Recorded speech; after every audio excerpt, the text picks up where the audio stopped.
हिमालय की गोद में देवदार के घने जंगलों के बीच एक ऐसी रहस्यमय जगह मौजूद है जहां आज भी लोग शिव की ऊर्जा को महसूस करते हैं। यहाँ 124 से भी ज़्यादा प्राचीन मंदिर एक साथ खड़े हैं। यहाँ हर पत्थर हजारों साल पुरानी कहानी सुनाता है। जहाँ महामृत्युंजय मंत्र की साधना आज भी होती है और जहाँ कहा जाता है कि रात के समय देवता स्वयं विचरण करने निकलते हैं।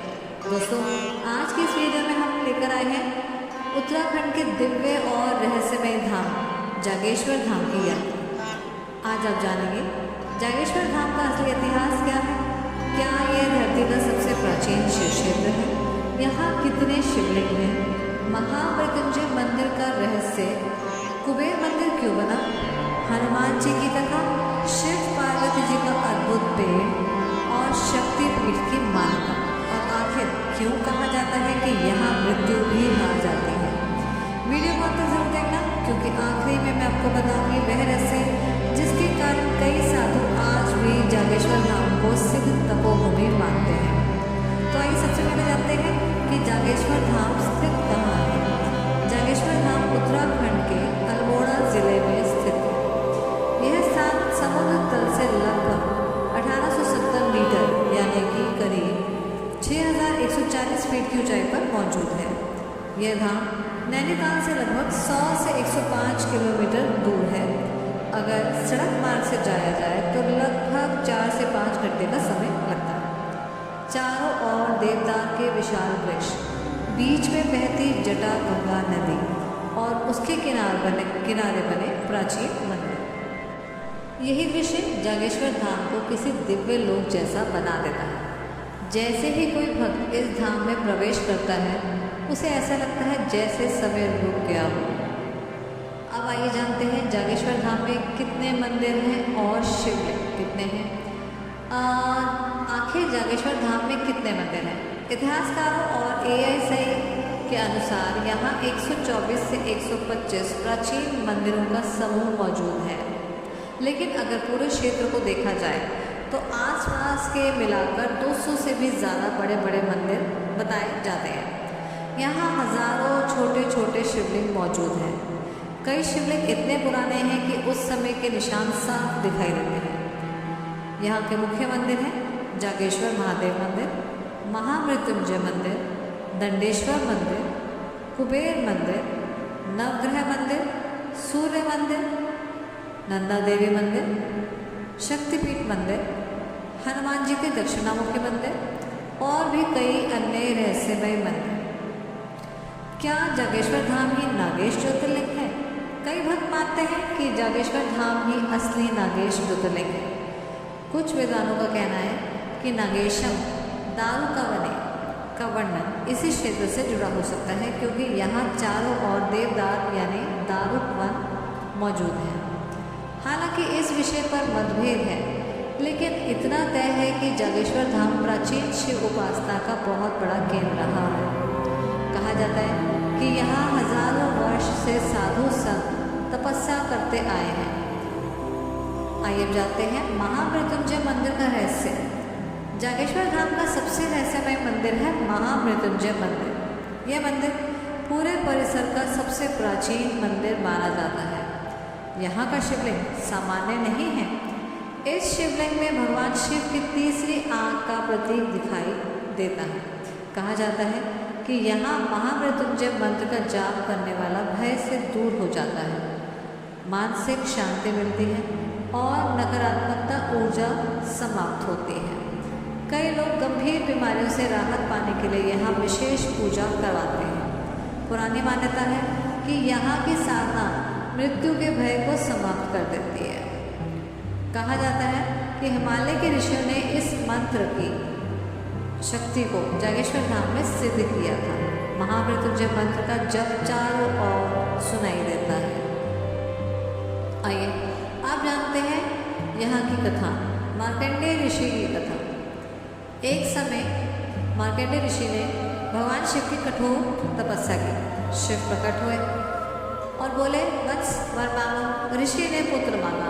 भगवान शिव ने कहा, दो विकल्प हैं, या तो अल्पायु मिलेगा पुत्र आपको, लेकिन अत्यंत तेजस्वी पुत्र होगा, या दीर्घायु होगा लेकिन साधारण पुत्र। ऋषि ने तेजस्वी पुत्र को चुना और जन्म हुआ मार्कंडेय जी ऋषि का, लेकिन उसकी आयु केवल 16 वर्ष की थी। अब मृत्यु का समय आया तो बालक मार्कंडेय जी शिवलिंग से लिपट गए और महामृत्युंजय जप का पाठ करने लगे। तभी यमराज वहाँ पहुँचे। उन्होंने पाश फेंका, लेकिन वह शिवलिंग पर जा पड़ा। उसी क्षण शिव प्रकट हुए और भगवान शिव ने यमराज को रोक दिया और मार्कंडेय जी को अमृत का वरदान दिया। यहाँ पर एक बहुत ही रहस्यमय पेड़ भी है, जिसे शिव पार्वती का रहस्यमय पेड़ माना जाता है। यह जागेश्वर धाम का एक अत्यंत प्रसिद्ध पेड़ भी है, जिसे लोग शिव और पार्वती का पेड़ कहते हैं। स्थानीय लोगों की मान्यता है कि इस पेड़ के 2 तने हैं, वो ऐसे जुड़े हुए हैं जैसे शिव और पार्वती माता के दिव्य मिलन का प्रतीक माने जाते हैं।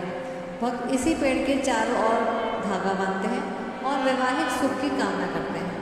कहा जाता है कि जिन लोगों के विवाह में बाधा आती है, वे यहाँ मनोकामना जरूर मांगते हैं। यहाँ पर दक्षिणामुखी हनुमान मंदिर भी है और यहाँ पर लोग बहुत दूर से आकर उनकी पूजा भी करते हैं। स्थानीय लोग मानते हैं कि इस मंदिर के दर्शन करने से भय, बाधा और नकारात्मकता शक्तियाँ दूर हो जाती हैं। कई भक्त यहाँ मंगलवार और शनिवार को विशेष पूजा करने भी आते हैं। आगे आता है जागेश्वर धाम में भगवान कुबेर का भी मंदिर है। अब आप सोच रहे होंगे कि शिव धाम में कुबेर मंदिर क्यों? क्योंकि पुराणों में कुबेर को भगवान शिव का परम भक्त माना गया है। मान्यता है कि कुबेर ने इसी क्षेत्र में तपस्या की थी, जिससे प्रसन्न होकर शिव ने उन्हें धन का देवता बनाया। इसलिए यहाँ धन और समृद्धि की कामना लेकर भी भक्त आते हैं। यहाँ देवी मंदिर और शक्तिपीठ भी है, जिसमें कि नंदा देवी का मंदिर है और चंडी देवी की मंदिर भी है। कई लोग इस शक्ति साधना का भी स्थान मानते हैं। नवरात्रि के समय यहाँ विशेष पूजा की जाती है। घंटियों की आवाज़, मंत्रों के ध्वनि और देवदार के जंगल पूरे वातावरण को अलौकिक बना देते हैं। थोड़ी ही दूरी पर दंडेश्वर मंदिर का भी रहस्य आप जान लेते हैं। जागेश्वर धाम से थोड़ी दूर पर स्थित है दंडेश्वर मंदिर। यह पूरे क्षेत्र का सबसे विशाल मंदिर माना गया है। यहाँ का शिवलिंग बहुत विशाल है और कहा जाता है कि यह स्थान शिव की शक्ति का प्रतीक है। लोग यहाँ पर जागेश्वर धाम के दर्शन करने के बाद यहाँ ज़रूर आते हैं और आप यहाँ जाकर अपने किसी भी कर्म की या पूर्व जन्म की या किसी भी अपने इस जन्म की जितनी भी गलतियाँ हैं उनकी माफ़ी मांग सकते हैं। यहाँ पर तेल भी चढ़ाया जाता है और जल भी चढ़ाया जाता है। काफ़ी बड़ा शिवलिंग है। जाकर बहुत ही अत्यंत सुंदर अनुभूति महसूस होती है। स्थानीय लोग बताते हैं कि देर रात को जागेश्वर धाम का वातावरण पूरी तरह बदल जाता है। कई साधुओं का दावा है कि रात में यहाँ घंटियों की ध्वनि सुनाई देती है, जबकि मंदिर बंद होते हैं। कुछ लोग तो कहते हैं कि यहाँ देवताओं की उपस्थिति महसूस होती है। हालांकि इन बातों का कोई वैज्ञानिक प्रमाण नहीं है, लेकिन भक्तों की आस्था आज भी अटल है। मान्यता है कि आदि शंकराचार्य ने इस धाम का पुनर्जीवन किया था। उन्होंने कई प्राचीन मंदिरों का संरक्षण करवाया और सनातन धर्म को फिर से मजबूत बनाया। इसी कारण जागेश्वर धाम आज भी जीवित आध्यात्मिक केंद्र को माना जाता है। तो दोस्तों, यह था जागेश्वर धाम का रहस्य। एक ऐसा धाम जहाँ शिव आज भी जागृत माने जाते हैं, जहाँ महामृत्युंजय मंत्र की ऊर्जा महसूस होती है, जहाँ देवदार के जंगलों में आज भी साधना की गूंज दिखाई देती है और सुनाई देती है। अगर आपको ये कथा पसंद आई हो तो वीडियो को लाइक करें ज़रूर और कमेंट में हर हर महादेव ज़रूर लिखें। और अगर आप चाहते हैं कि मैं ऐसे ही रहस्यमय मंदिरों की कथाएं लेकर आऊँ तो चैनल को सब्सक्राइब ज़रूर करें। धन्यवाद। ओम नमः शिवाय।